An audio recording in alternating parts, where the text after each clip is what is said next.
ফুচকা ঝাল টক নুন একটা অদ্ভুত টেস্ট। ফুচকার সামনে দিয়ে যদি আমরা পেরিয়ে যাই তার আঘ্রাণে আমাদের মনে হয় যে ফুচকা খেয়ে ফেলি। নমস্কার, ওয়েলকাম টু কুকিং উইথ ইচ্ছে। আজ আমি গ্রিটসের ফুচকা বাড়িতে রেডি করব। সেই জন্য এই প্যানের মধ্যে 3 চামচ গোটা জিরে নিলাম, 1 চামচ গোটা ধনে আর 3টে লঙ্কা আমি রোস্ট করে নেব একটু। আঁচ রয়েছে আমার মিডিয়াম টু হাই। দেখুন এরকম যখন ফুটতে শুরু হবে তখন বুঝবেন যে আপনার ফুচকার মশলার জন্য এটা রেডি হয়ে গেছে।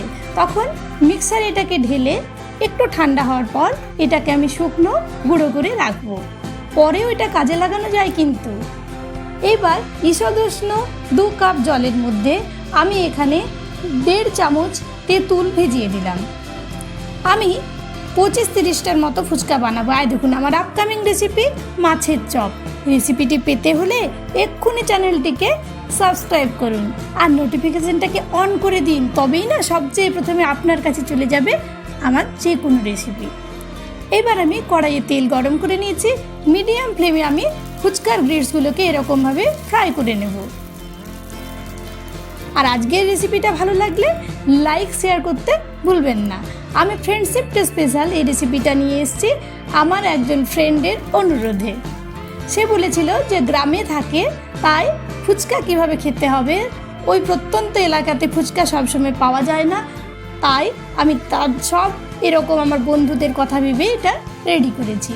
আর দেখুন সেদ্ধ করে রাখা 4-5টা আলু আমি এরকমভাবে একটু ভেঙে নিয়েছি। পুরোপুরি একেবারে ম্যাশ করার দরকার নেই। তার মধ্যে আমি 3টে কাঁচা লঙ্কার কুচি দিলাম, দিয়ে দিচ্ছি বেশ খানিকটা ধনে পাতার কুচি। ঝালটা আপনারা আপনাদের ইচ্ছে মতো দেবেন। এইবার আমি দিব যেটা আমি ফুচকা মশলা রেডি করে রেখেছিলাম, সেটা 1.5 চামচ। নুন দিলাম এরকম চামচের 1.5 চামচ। নুনটাও নিজেদের আন্দাজ মতো দেবেন। এবার আমি একটু লেবুর রস দিচ্ছি।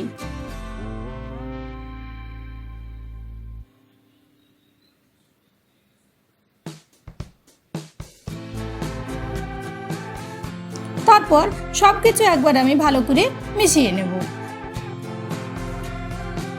এইবার আমি দিয়ে দিচ্ছি 1/2 কাপ মটর, গোটা মটর সেদ্ধ করে রেখেছিলাম, সেটাও এটার মধ্যে আমি দিচ্ছি। কেউ যদি পেঁয়াজ এটার মধ্যে অ্যাড করতে চান দিতেই পারেন, আমি এটার মধ্যে পেঁয়াজটা দিই না।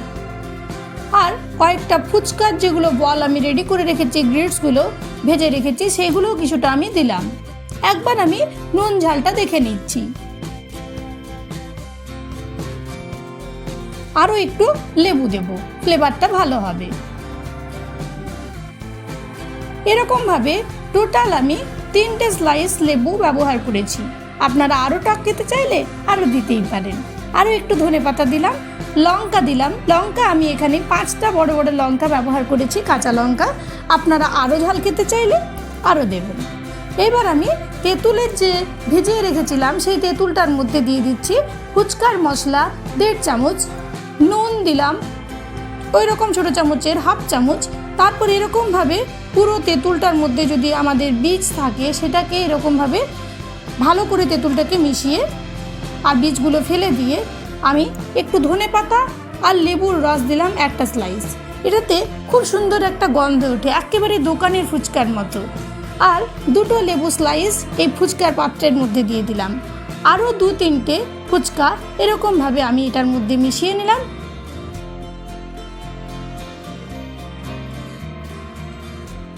একেবারে দোকানের মতো খেতে হবে। বাড়িতে বানিয়ে একদিন খান, যখন বানাবেন পুরো মনে হবে দোকানের ফুচকার গন্ধ উঠছে। এরকমভাবে এবার ফুচকাটাকে একটু ফাঁক করে তার মধ্যে এই আলু আর মিশ্রণটা ভরে আর তেঁতুলের জলের সাথে পরিবেশন করুন আজকের রেসিপি। ধন্যবাদ ভিডিওটি দেখার জন্য।